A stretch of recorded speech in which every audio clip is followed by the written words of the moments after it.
Igreja Cristo é Vida, a sua cidade refúgio. Bom, então vamos assentarmos-nos à mesa, né? Porque nós temos o privilégio de sermos convidados do Rei para sentarmos-nos à mesa e podermos desfrutar do manjar celestial. Amém? Então vamos abrir a Bíblia Sagrada no livro de João, capítulo 15, versículo 9.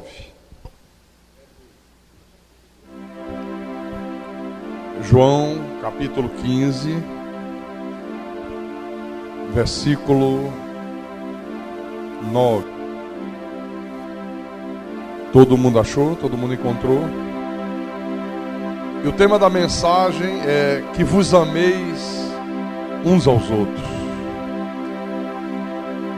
E Jesus disse: como o Pai me amou, também eu vos amei. Permanecei no meu amor. No versículo 12 ele disse: e o meu mandamento é este, que vos ameis uns aos outros, assim como eu vos amei.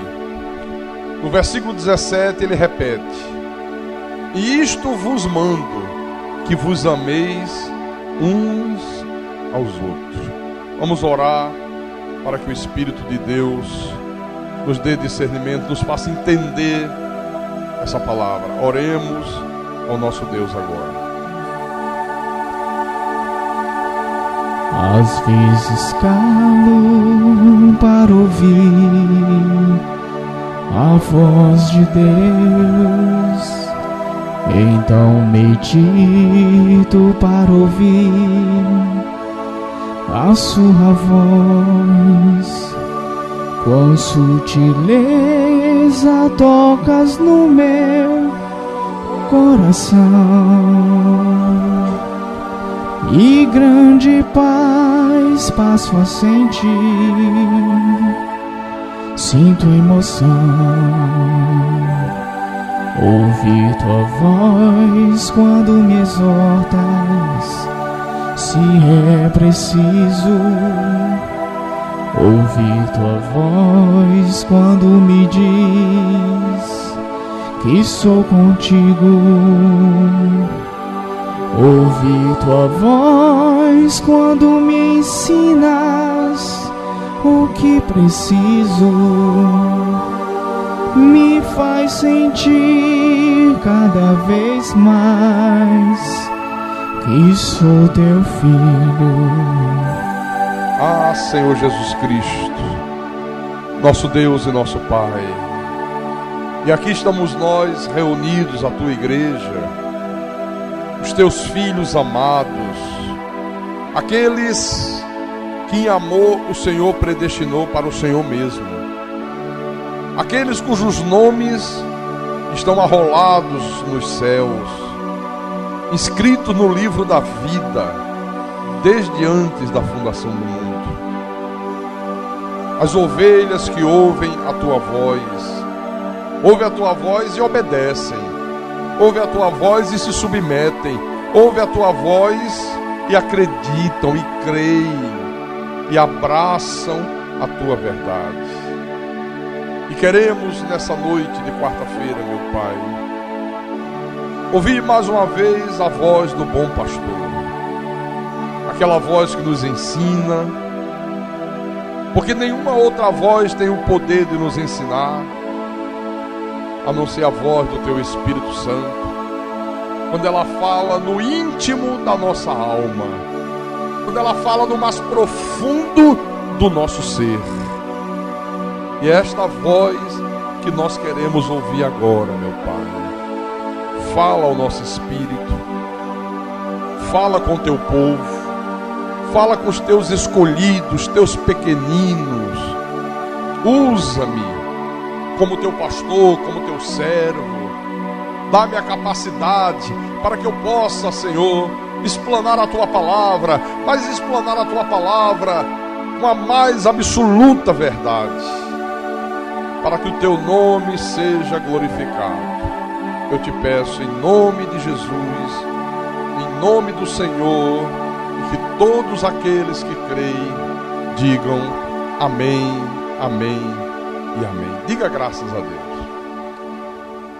Então, meus irmãos amados e minhas irmãs em Cristo, no versículo 12, Jesus disse: o meu mandamento é este, que vos ameis uns aos outros, assim como eu vos ameis.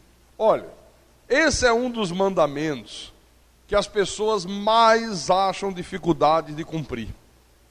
A grande maioria das pessoas, eu estou falando daquelas que estão dentro dos templos, eu estou falando daquelas que se dizem crentes, que se dizem evangélicas, que se dizem convertidas, que se dizem batizadas nas águas, que se dizem batizadas com o Espírito Santo.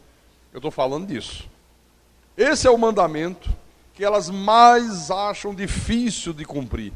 Às vezes as pessoas perguntam: mas pastor, como é que nós podemos fazer isso aqui? Como é que nós podemos cumprir esse mandamento? Como é que nós podemos amar aquelas pessoas que, por exemplo, não honram a sua palavra? Como é que eu posso amar aquelas pessoas que são grosseiras conosco? Como é que eu posso amar, como Jesus manda aqui, aquelas pessoas que são avarentas, aquelas pessoas que são injustas? Porque uma coisa é você amar aquela pessoa que é amorosa com você, aquela pessoa que é mansa, aquela pessoa que é cheia de ternura, que é bondosa, que é cheia de justiça. Outra coisa completamente diferente é você amar quando a pessoa é o contrário de tudo isso. Aí a coisa fica complicada. Pastor, e como é que a gente consegue isso? Como é que é possível, por exemplo, Jesus disse: amai os vossos inimigos. Como é que é possível amar um inimigo? Bom, olha, presta atenção. Só pode amar dessa forma aqui quem já experimentou o amor de Deus na sua vida. Se a pessoa não experimentou o amor de Deus na sua vida, não tem jeito dela cumprir esse mandamento. Porque veja que o mandamento diz isso, né? Que vos ameis uns aos outros, assim como eu vos amei. Aí, para você entender, eu pergunto: como é que nós éramos quando Deus nos amou? Quando Deus me amou, como é que eu era? Quando Deus te amou, como é que você era? Vamos lá, Romanos capítulo 5, versículo 8. Paulo diz à igreja de Roma, está falando com a nossa igreja nessa noite: mas Deus prova o seu próprio amor para conosco, pelo fato de ter Cristo morrido por nós, sendo nós ainda pecadores. Então como é que nós éramos? Gente que mentia, gente que roubava, gente que era violenta, gente que era perversa, gente que era infiel, gente que vivia na injustiça. Outros eram fofoqueiros, outros eram idólatras, outros eram adúlteros. Mas, mesmo a gente sendo tudo isso, foi assim que Deus nos amou. Amém? Ele nos amou primeiro.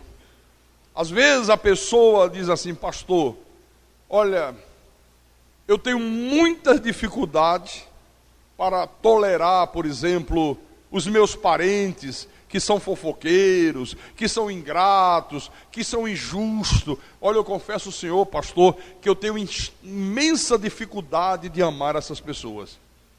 Pastor, é muito difícil eu amar os meus vizinhos, aqueles vizinhos chatos, grosseiros, aqueles vizinhos que já foram injustos comigo.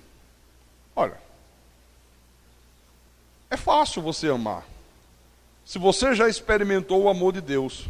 Porque Deus ama você quando você age da mesma maneira que os teus vizinhos agem.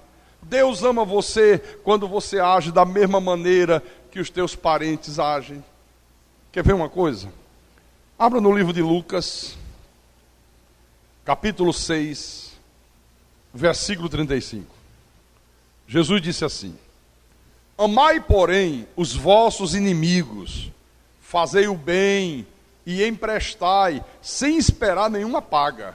Será grande o vosso galardão, e sereis filhos do Altíssimo, pois ele é benigno até para com os ingratos e maus. Olha, Deus é benigno até para os ingratos e maus, até com os filhos do diabo. Imagine se Deus decidisse assim: olha, o meu sol só vai brilhar sobre os meus filhos. Quem é do diabo não vai ter direito a sol. Morria todos eles. Porque sem o sol não haveria vida nenhuma no planeta. Mas Deus faz cair o seu sol sobre justos e injustos. Deus faz vir a sua chuva sobre os bons, sobre os maus. É isso que Jesus está dizendo aqui. Então, se você começar a entender isso, você vai começar a ter facilidade de cumprir o mandamento. Em Efésios capítulo 5. Efésios capítulo 5, versículo 1 e 2.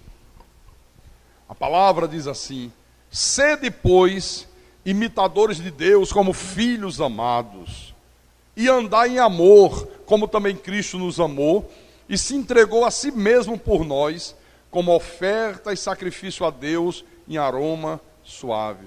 Então, se você quer ser uma pessoa mais amorosa do que você é, comece por isso aqui, ó. Comece aceitando o teu lugar como filho querido e amado de Deus. Você é filho querido e amado de Deus, apesar dos teus erros, apesar das tuas falhas, apesar daquele dia que você acorda meio de pé esquerdo, mal-humorado, rabugento, mas Deus continua amando você do mesmo jeito. Do mesmo jeito. Olha, você quer ver uma coisa? Você quer aprender a perdoar? Tem gente que tem muita dificuldade de perdoar, extrema dificuldade em perdoar. Quer aprender a perdoar? É só você pensar como é que você foi perdoado. Aqui mesmo em Efésios, capítulo 4, versículo 32. A palavra diz assim: antes, sede uns para com os outros benignos, compassivos, perdoando-vos uns aos outros, como também Deus em Cristo vos perdoou. Está vendo? É só você lembrar como é que você foi perdoado, como é que você é perdoado. Quantas vezes, irmão, Deus derrama a sua misericórdia sobre as nossas vidas. Olha, se não fosse as misericórdias de Deus, nenhum de nós subsistiria. Nenhum de nós estaria aqui. Nenhum de nós permaneceria nos caminhos de Deus. Então, na hora que você começa a entender como é que você foi perdoado por Deus, como é que você é perdoado por Deus, aí você vai ter facilidade em perdoar quem te ofende. Porque quantas vezes nós ofendemos a Deus? E mesmo assim Deus nos perdoa. Quer ser uma pessoa que tem paciência para com os outros? Pense como Deus tem sido paciente com você.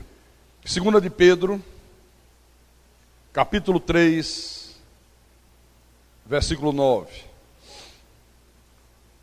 Diz assim: não retarda o Senhor a sua promessa, como alguns a julgam demorada. Pelo contrário, Ele é longânimo para convosco, não querendo que nenhum pereça, senão que todos cheguem ao arrependimento.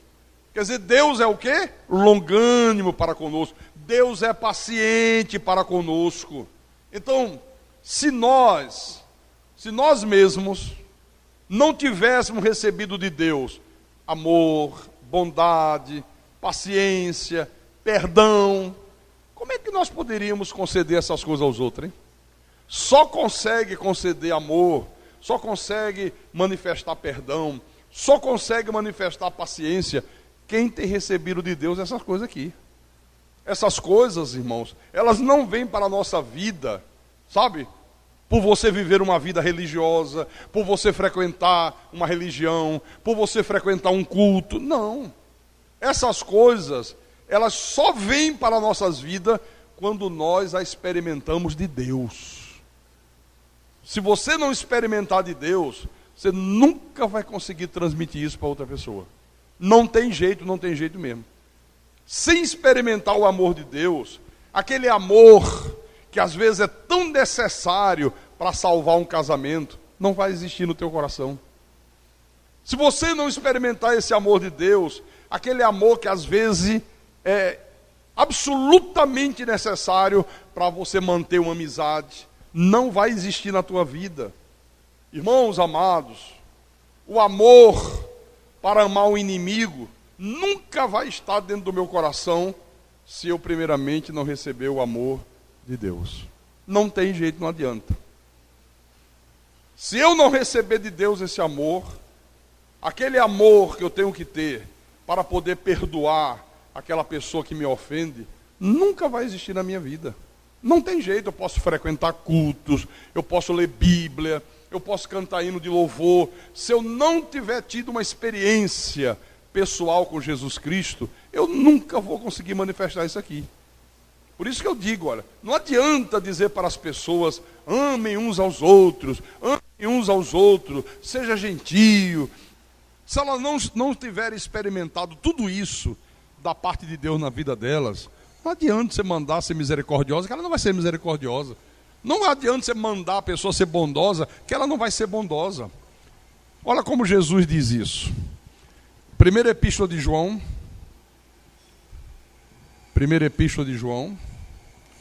capítulo 4.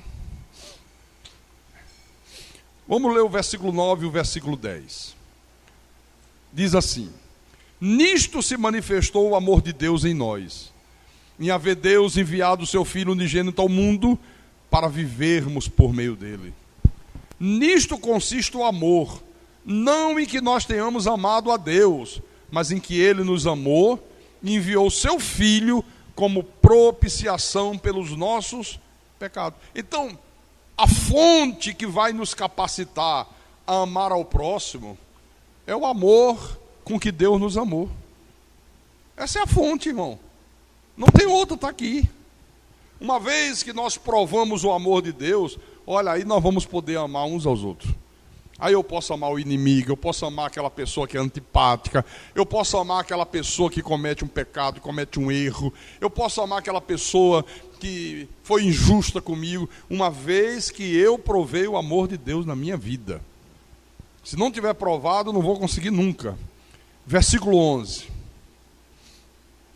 Ele diz: amados, se Deus de tal maneira nos amou, devemos nós também amar uns aos outros. Por isso que eu disse há pouco, olha, o simples fato de você frequentar uma religião, de você frequentar uma igreja, de você participar de um culto, olha, não vai capacitar você a amar ao próximo, mas não capacita mesmo. Por isso que você vê aí as multidões lotando os templos, mas na hora de colocar em prática um mandamento desse, poucos conseguem. Ah, mas é muito difícil, como é que eu vou amar um inimigo? Como é que eu vou amar aquela pessoa que é rabugenta, que é antipática, que é chata? Como é que eu vou amar aquela pessoa que só faz fofoca? Como é que pode, como é que não pode? Está aqui, ó. Por quê? Porque as pessoas não têm experimentado o amor de Deus. Por isso que tem muita gente que é religioso, gente que tem parte ativa, participa ativamente da religião, tem Bíblia, frequenta todos os cultos, dá dízimo, dá oferta, canta hinos de louvor e adoração a Deus, mas não consegue cumprir o mandamento de Jesus: amai-vos uns aos outros. Eu vou mostrar um exemplo bíblico disso, que está no livro de Lucas, Mateus, Marcos, Lucas, capítulo 7, Lucas capítulo 7, versículo 36 em diante. Vamos ler do 36 ao 39 primeiro. Então diz assim: convidou um dos fariseus para que fosse jantar com ele. Jesus, entrando na casa do fariseu, tomou lugar à mesa. E eis que uma mulher da cidade, pecadora, sabendo que ele estava à mesa na casa do fariseu, levou um vaso de alabastro com unguento. E estando por detrás aos seus pés, chorando, regavam com as suas lágrimas, e os enxugava com os próprios cabelos, e beijava-lhe os pés, e os ungia com unguento. Ao ver isto, o fariseu que o convidara disse consigo mesmo: se este fora profeta, bem saberia quem e qual é a mulher que lhe tocou, porque é uma pecadora. Segura um pouco aí. Olha que coisa tremenda isso aqui. A Bíblia nos mostra duas pessoas extremamente diferentes. Um religioso, cumpridor da sua religião, frequentador da religião, e a outra, uma prostituta.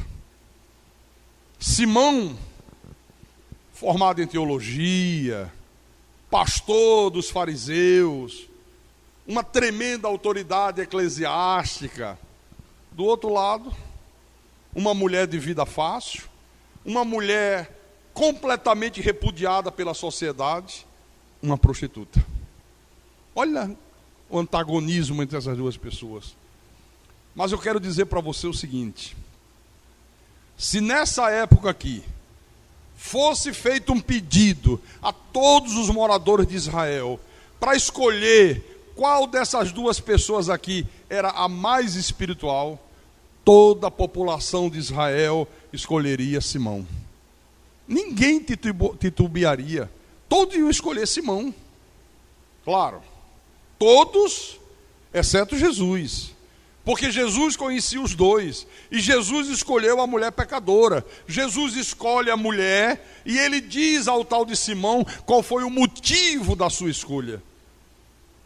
Então você vê, Simão nessa hora aqui devia estar muito furioso, né? Entrou uma prostituta na casa do cara. Ele estava promovendo um jantar para Jesus, um jantar só para convidados especiais. A nata da sociedade daquela época, a sociedade política e religiosa, estava reunida na casa desse cara. E Simão, nesse momento, olha, está cego de raiva. Ele não sabe em quem ele despeja a ira dele, se ele despeja a ira na mulher prostituta, se ele despeja a ira em algum dos servos que permitiu que a mulher entrasse, porque ela não foi convidada. Devia estar pensando, quem deixou essa ralé entrar aqui, hein? Qual foi o servo que deu essa bobeira e deixou uma mulher desse tipo entrar? Essa devia ser a pergunta que estava martelando a mente desse sujeito aqui.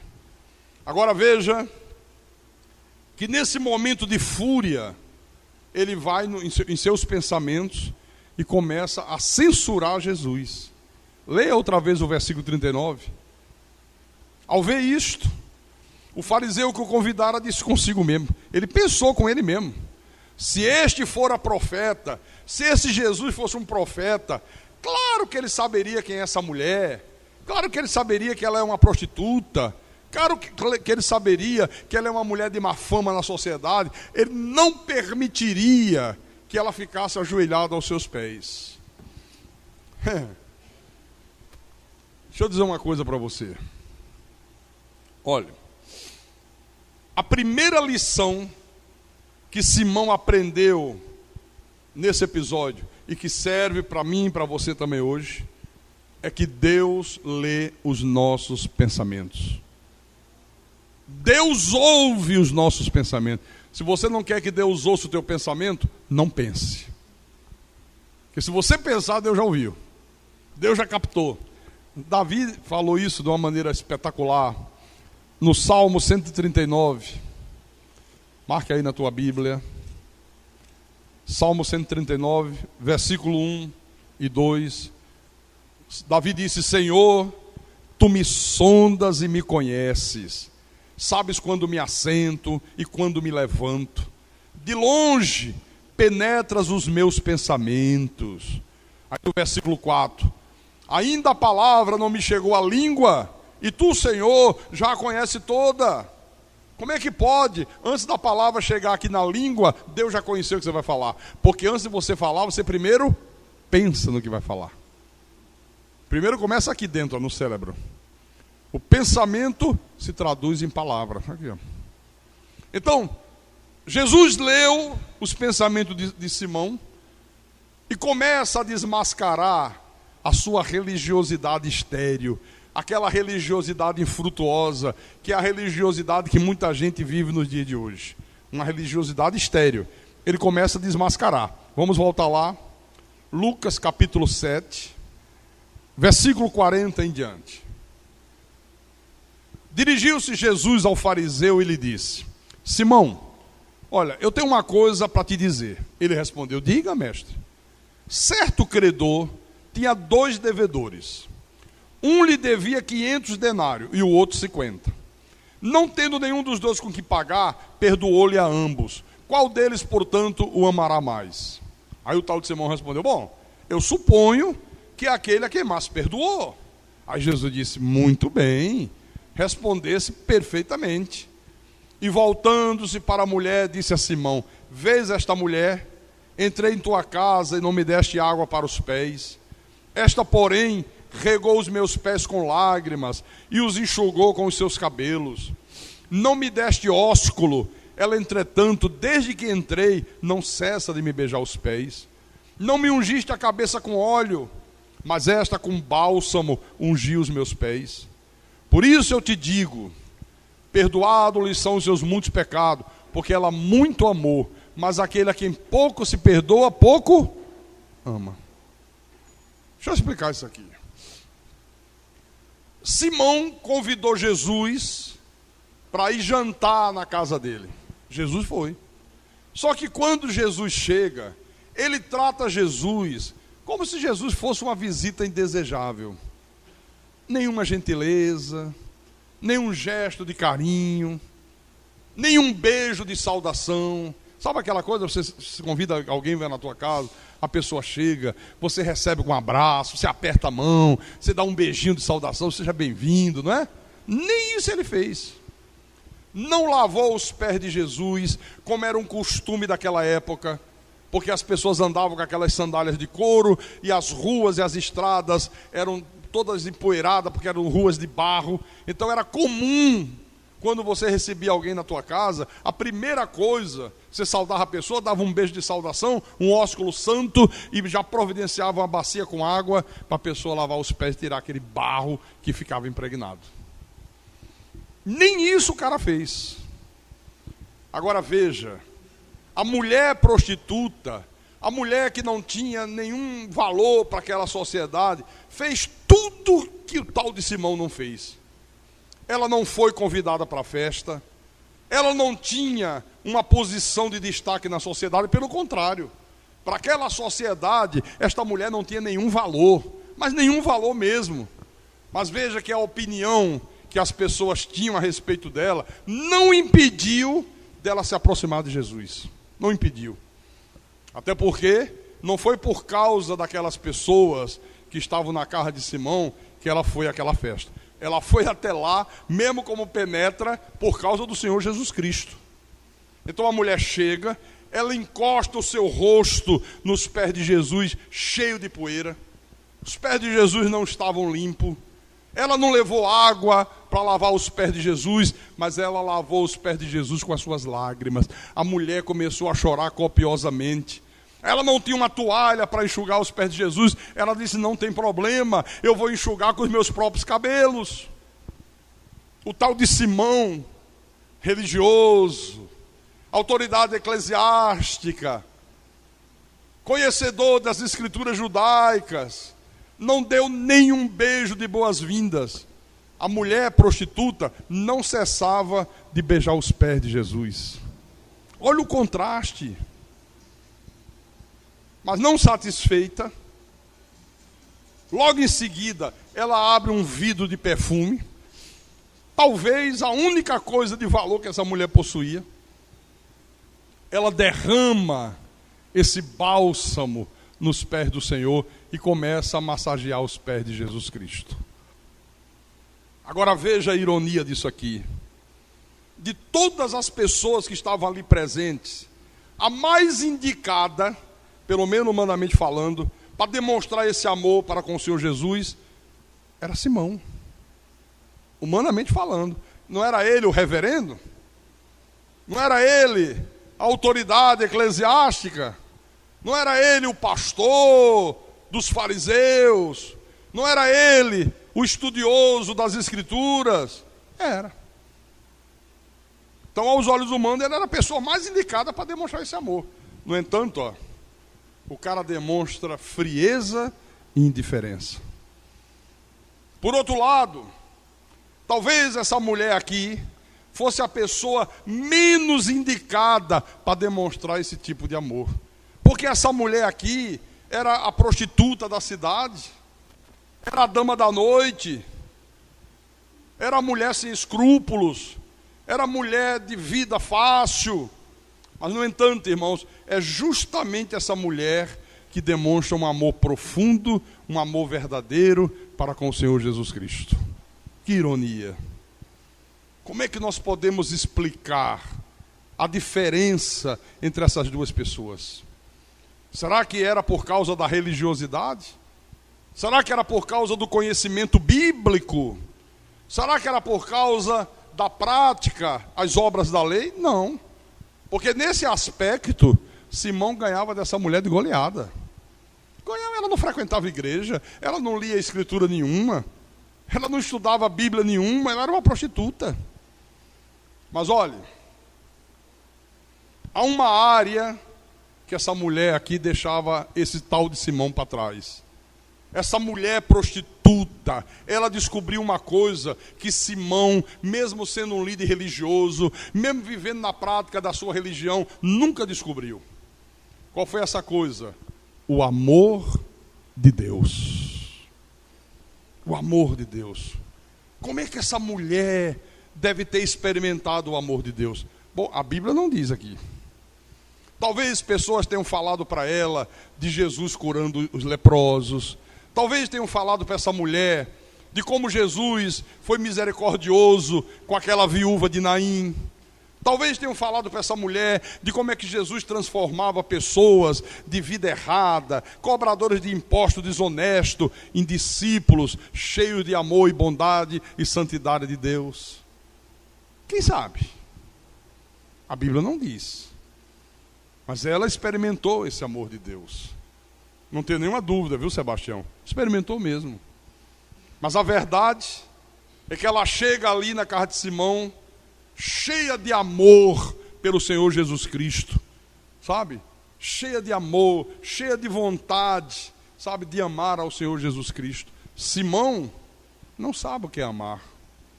Não sabe o que é demonstrar gentilezas. Não sabe o que é ser misericordioso, não sabe o que é demonstrar bondade. Ele é simplesmente uma pessoa fria e indiferente.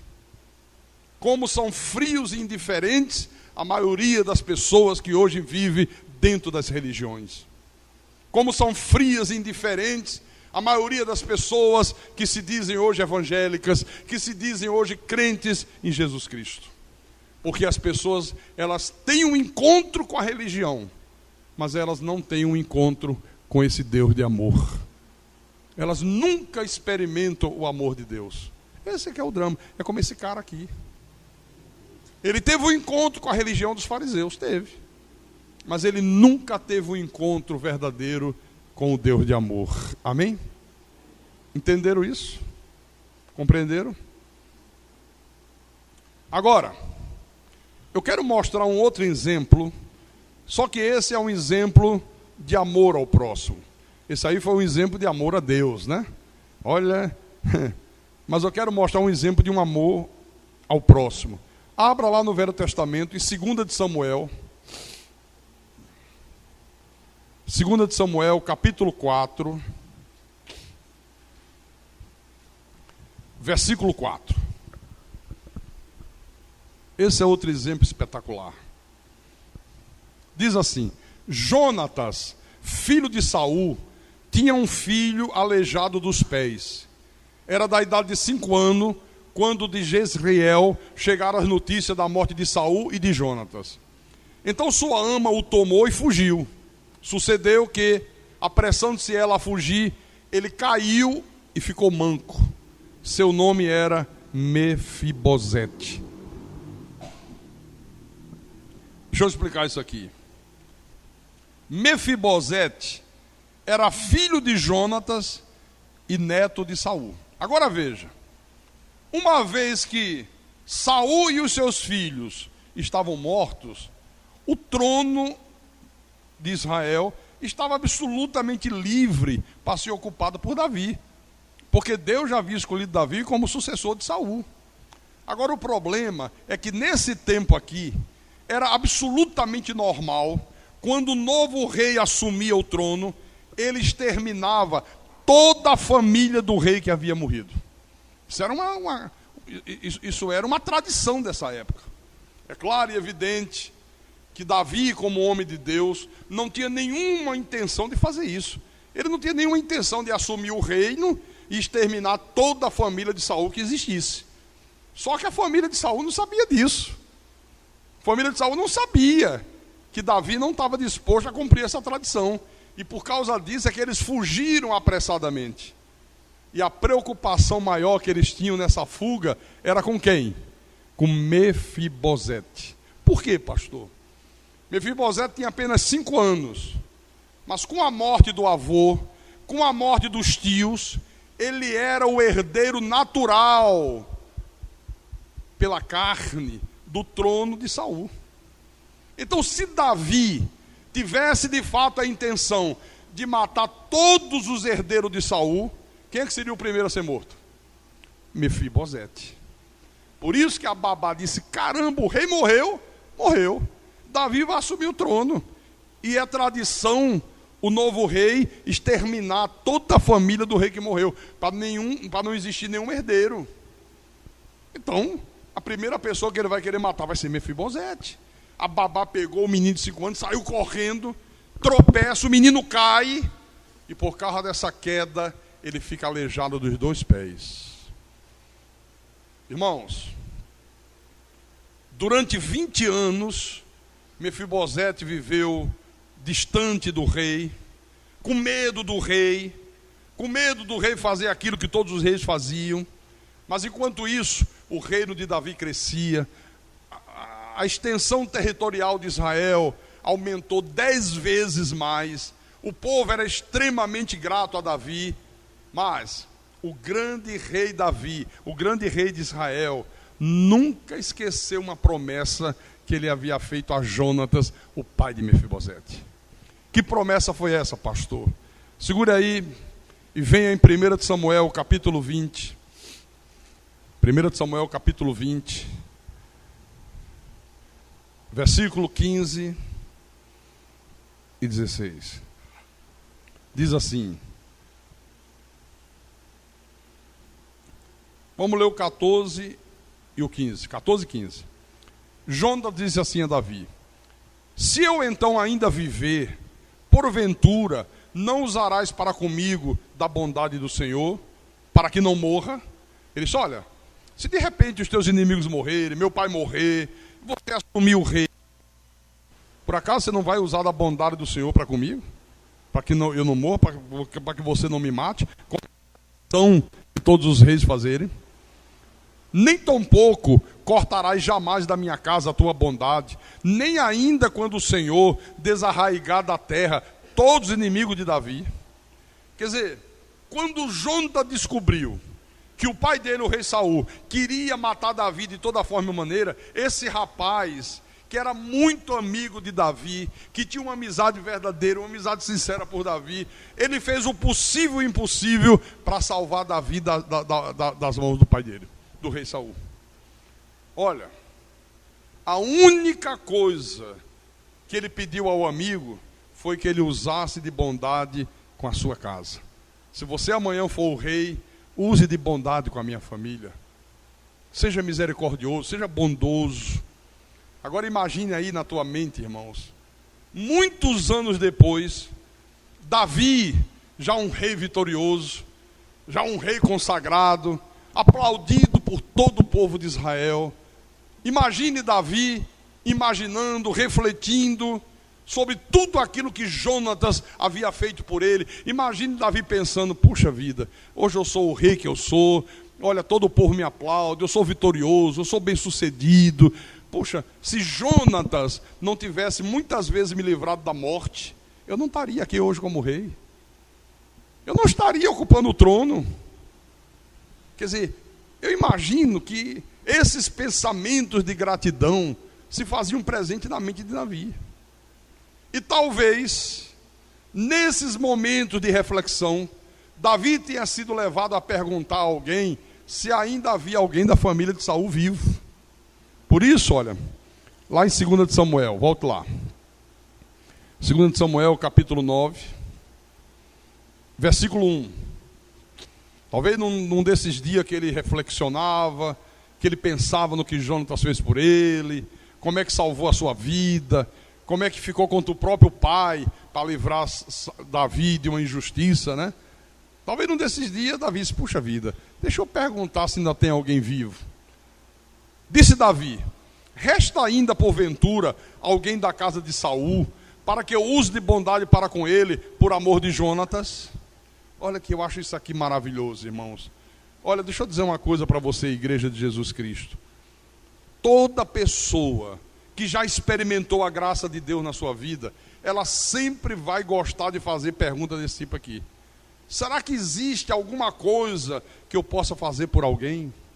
Será que existe alguma maneira de eu demonstrar amor por alguém, como alguém já demonstrou por mim?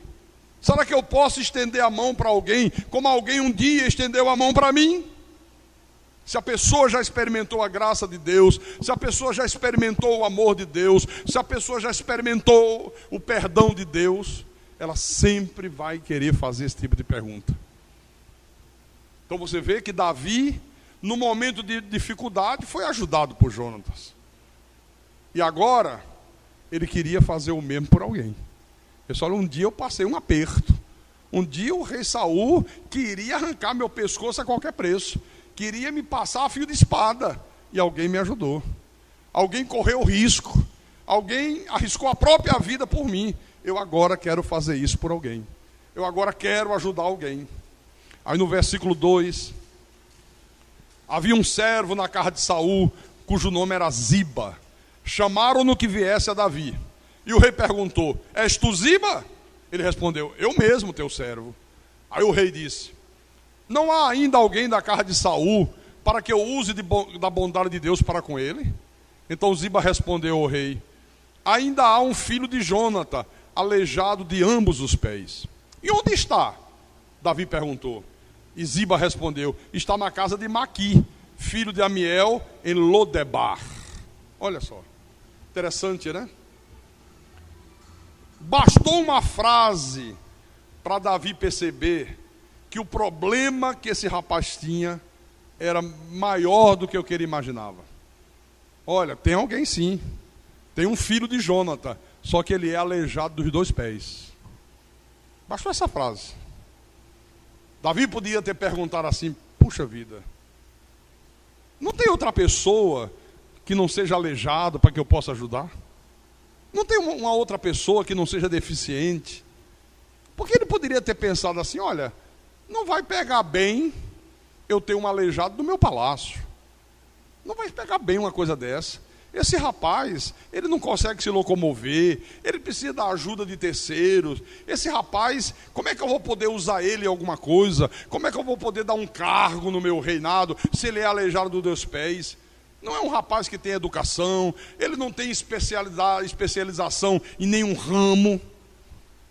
E para tornar a coisa ainda mais grave, aleijado dos 2 pés, não pode andar. Mas irmãos, em nenhum momento Davi pensou desse jeito. Pelo contrário, o que é que Davi fez? Onde está ele? Onde está ele? É aleijado dos pés, não quero saber se é aleijado. Eu quero saber aonde está ele. Aí aqui no versículo 5. Então mandou o rei Davi trazê-lo de Lodebar, da casa de Maqui, filho de Amiel. Vindo Mefibosete, filho de Jonatas, filho de Saul a Davi, inclinou-se, prostrando-se com o rosto em terra, e disse-lhe Davi, Mefibosete? E Mefibosete disse, eis aqui teu servo. Então Davi lhe disse, não temas, porque usarei de bondade para contigo, por amor de Jonatas teu pai, e te restituirei todas as terras de Saul, teu pai, e tu comerás pão sempre à minha mesa. Então se inclinou e disse, quem é teu servo, para teres olhado para um cão morto, tal como eu? Chamou Davi a Ziba, servo de Saul, e lhe disse, tudo que pertencia a Saul, e toda a sua casa, dei ao filho de teu senhor. Trabalhar-lhe-ás, pois a terra, tu e teus filhos e teus servos, e recolherás os frutos, para que a casa de teu senhor tenha pão que coma. Porém, Mefibosete, filho de teu senhor, comerá pão sempre à minha mesa. Tinha Ziba 15 filhos e 20 servos. Disse Ziba ao rei: segundo tudo quanto meu senhor, o rei, manda a seu servo, assim o fará. Comeu, pois, Mefibosete à mesa de Davi, como um dos filhos do rei. Tinha Mefibosete um filho pequeno, cujo nome era Mica. Todos quantos moravam em casa de Ziba eram servos de Mefibosete. Morava Mefibosete em Jerusalém, porquanto comia sempre à mesa do rei. Era ele coxo de ambos os pés. Isso aqui é uma coisa espetacular. Davi mandou os seus enviados ir até a casa de Mefibosete e disse: tragam Mefibosete à minha presença. Trouxeram Mefibosete, filho de Jonathan, aleijado de 2 pés. Ele chega diante do rei, ele se inclina e diz: eis aqui o teu servo, eis aqui o teu servo. Olha, nessa hora aqui, esse rapaz estava tremendo de medo, porque ele sabia que era normal todo rei que assumia o trono exterminar toda a parentela do rei que havia morrido. Ele disse: ele mandou me chamar, ele vai me matar, ele vai acabar com a minha vida. Mas, irmãos, as primeiras palavras de Davi para esse rapaz, qual foi? Não temas, não tenha medo. Quantas vezes Jesus disse o mesmo, né? Não temas, não temas, não temas, não temas. Sem titubear, Davi devolveu a Mefibosete todas as terras que eram de Saul, todos os servos, sabe? Tudo que era de Saul ele devolveu, e determinou que a partir daquele dia, aquele rapaz aleijado iria comer sempre na mesa do rei, como se fosse um dos filhos do rei. Está aqui. Será que você consegue identificar essa história aqui com a tua história, com a minha história, com a nossa história? Nós também somos filhos da realeza, né? Todos nós somos filhos do Rei de Reis, aleijados pela queda do pecado, carregamos no nosso corpo a marca do pecado, vivemos nesse mundo vida torta, vida errada. Olha, o único que se lembrou de nós para fazer um ato de bondade para conosco, para fazer um ato de amor para conosco, foi o Rei Jesus Cristo.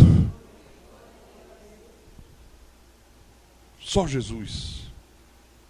Nós não fomos lembrados por Ele por causa da nossa beleza, não fomos lembrados por Ele por algum mérito que nós tínhamos, porque não tínhamos mérito algum, mas fomos lembrados por Ele por causa da promessa que Ele havia nos feito. Então Jesus vem, Ele nos traz de volta para casa, Ele nos leva de volta para o seu reino, e Ele determina que nós estejamos eternamente sentados à sua mesa. Eternamente, para nunca mais sairmos, meu irmão. Uma vez que Ele te chamou de volta, uma vez que Ele se reconciliou contigo mesmo, olha, Ele diz: agora você vai sentar-se sempre à minha mesa eternamente. Nós nunca mais se levantaremos da mesa de Deus. Nunca mais, nunca mais, nunca mais.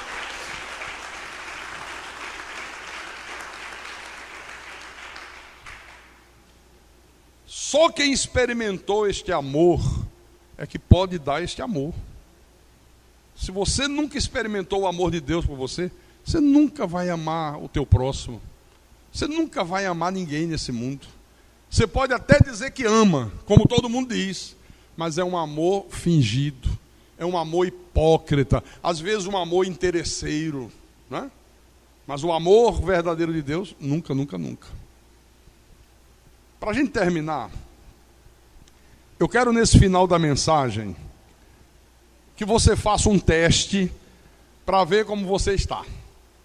Vamos fazer um teste agora, para ver se realmente você está consciente desse grande amor com que Deus te amou, com que Deus te ama. Abra a tua Bíblia em 1 Coríntios, capítulo 13. do versículo 4 em diante. O Espírito Santo diz assim: o amor é paciente, é benigno, o amor não arde em ciúmes, não se ufana, não se soberbece, não se conduz inconvenientemente, não procura os seus interesses, não se exaspera, não se ressente do mal. Não se alegra com a injustiça, mas regozija-se com a verdade. Tudo sofre, tudo crê, tudo espera, tudo suporta. Agora vamos para o teste. Olha, você vai substituir a palavra amor pelo teu nome. Na hora que você substituir a palavra amor pelo teu nome, se alguma coisa não for verdadeira em relação a você, olha, faça o possível e o impossível para torná-la verdadeira na tua vida. O que não bateu contigo aí? O que você disse? Ih, caramba, isso aqui não está muito legal não. Eu não sou bem assim. Olha para aí para a Bíblia. Faz um exame você mesmo. Cada um de vocês. Substitui a palavra amor pelo teu nome. Pastor, eu não sou paciente. Ah, é? Então procure ser. Que como Deus tem sido paciente com você. Se Deus não tivesse sido tão paciente com você, você não existiria mais. Você não teria nem direito à salvação de Deus. Você é uma pessoa benigna. Você não é uma pessoa ciumenta. Você não é uma pessoa soberba, cheia de si. Ih, pastor, olha, eu acho que às vezes eu sou. Então trata de mudar. Trata de mudar, meu querido. Você não se conduz inconvenientemente? Você é uma pessoa que nunca procura os teus próprios interesses? Que não se exaspera, que não fica nervoso, que na hora que é contrariado não quer subir em cima das tamancas? Você é uma pessoa que não se ressente do mal? Ou você é aquela pessoa que guarda mágoas? Às vezes até diz que perdoou. Não, já perdoei. Agora eu não consigo esquecer. Quem perdoa, esquece. Quem perdoa, meu querido, não lembra mais da ofensa recebida. É como Deus. Deus pegou todos os nossos pecados e jogou no mar do esquecimento. Está lá em Hebreus, né? E eu sempre brinco que Deus colocou uma placa: proibido pescar. Ele não pesca os teus pecados do passado. Deus não joga na tua cara teu erro. Ele diz: dos teus pecados não me lembrarei mais. Eu não me lembro mais dos teus pecados. Você é uma pessoa que não se alegra com a injustiça. Você é uma pessoa que se regozija com a verdade. Se alegra com a verdade. Sente um gozo espiritual com a verdade. Uma pessoa que tudo sofre. Prefere pagar o preço do que prejudicar o outro. Quantas vezes eu sou obrigado a sofrer pelo outro? Às vezes a vontade é não pagar esse preço. Mas aí a graça de Deus vem: olha, Deus já fez o mesmo por você. Deus já sofreu por você. Por que você não pode sofrer por Ele? Por que você não pode aguentar um pouco a barra? Aí eu digo: perfeito, Senhor. Então eu prefiro sofrer. Tudo crê, tudo espera, tudo suporta. Amém? E aí? Como é que foi o teu Enem? O Enem espiritual. Como é que está a tua vida em relação a isso aqui? Se alguma coisa soou mentirosa para você, conserte. Torne essa coisa verdadeira. Porque se você não torná-la verdadeira, você nunca experimentou o amor de Deus na tua vida. E se você nunca experimentou o amor de Deus na tua vida, você nunca vai amar o teu próximo como Jesus te amou. Você nunca vai ser uma pessoa perdoadora.